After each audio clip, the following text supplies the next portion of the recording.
Hello दोस्तों, कैसे हैं आप सब? स्वागत है आप सभी का मेरे यूट्यूब चैनल शिव भक्ति में। आज इस वीडियो में आप जानेंगे कि पाप मोचनी एकादशी 2024 को किस दिन है और एकादशी का महत्व और पूजा विधि और इसकी क्या कथा है। तो इस वीडियो के लास्ट तक आप बने रहिए मेरे साथ। हर साल चैत मास की कृष्ण एकादशी तिथि पर पाप मोचनी एकादशी का व्रत किया जाता है। इस व्रत में पाप मोचनी एकादशी इस वर्ष पाप मोचनी एकादशी 5 अप्रैल शुक्रवार को है। सनातन धर्म में कहा गया है कि संसार में उत्पन्न होने वाला कोई भी मनुष्य ऐसा नहीं है जिससे जाने अनजाने में कोई पाप नहीं हुआ हो।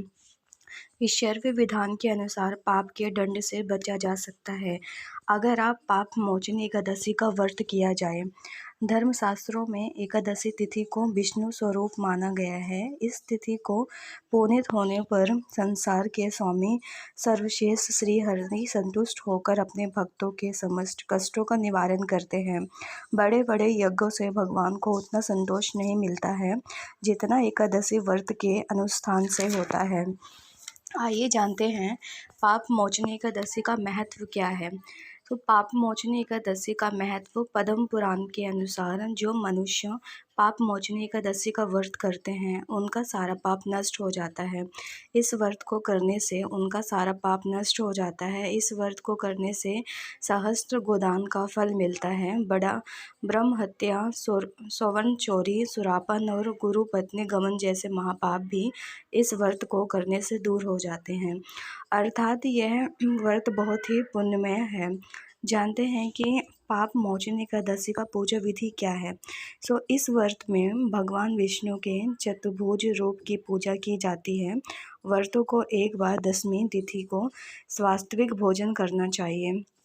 मन से भोग विलास की भावना त्याग कर भगवान विष्णु का स्मरण करना चाहिए। एकादशी के दिन सूर्योदय काल में स्नान करके व्रत का संकल्प करना चाहिए। संकल्प के अवतार पौर पिचार सहित श्री विष्णु की पूजा करनी चाहिए। भगवान के समक्ष बैठकर भगवद गीता का पाठ अथवा श्रवण करना चाहिए। एकादशी तिथि को रात्रि में जागरण भी करना चाहिए। इसका बहुत ही महत्व बताया गया है। आइए जानते हैं कि पाप मोचनी एकादशी की कथा के बारे में। तो कथा के अनुसार भगवान विष्णु युधिष्ठिर से कहते हैं, राजा मंधाता ने एक समय में लोमस ऋषि से जब पूछा कि प्रभु ये बताइए कि मनुष्य जो जाने अनजाने में पाप कर्म करता है उससे कैसे मुक्त हो सकता है। राजा मंधाता के इस प्रश्न के जवाब में लोमस ऋषि ने राजा को एक कहानी सुनाई। ऋषि के चैत्ररथ नामक सुंदर वन में चैवंद ऋषि के पुत्र मेधावी ऋषि तपस्या में लीन थे। इस वन में एक दिन मुजाफिर नामक अप्सरा की ऋषि पर पड़ी तो वह उन पर मोहित हो गई और उन्हें आकर्षित करने हेतु यत्न करने लगी। कामदेव भी उस समय उधर से गुजर रहे थे कि उनकी नज़र अब उस अप्सरा पर गई और वह उनकी मनोभावना को समझते हुए उनकी सहायता करने लगे। अप्सरा अपने यत्न में समस्त हुई और ऋषि काम पीड़ित हो गए। काम के वश में होकर ऋषि शिव की तपस्या का व्रत भूल गए और अप्सरा के साथ रमन करने लगे।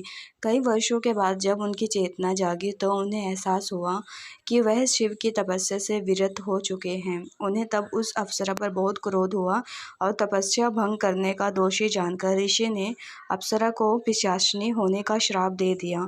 श्राप से दुखी होकर वह ऋषि के पैरों पर गिर पड़ी और श्राप से मुक्ति के लिए अनुनय करने लगी। अप्सरा की याचना से द्रवित हो मेधावी ऋषि ने उसे विधि सहित चैत्र कृष्ण एकादशी का व्रत करने के लिए कहा। भोग में निमन रहने का कारण ऋषि का तेज भी लोप हो गया था। अंत ऋषि ने भी इस एकादशी का व्रत किया जिससे उनका पाप नष्ट हो गया। उधर अप्सरा भी इस व्रत के प्रभाव से पिशाच योनि में मुक्त हो गई और उसे सुंदर रूप प्राप्त हुआ।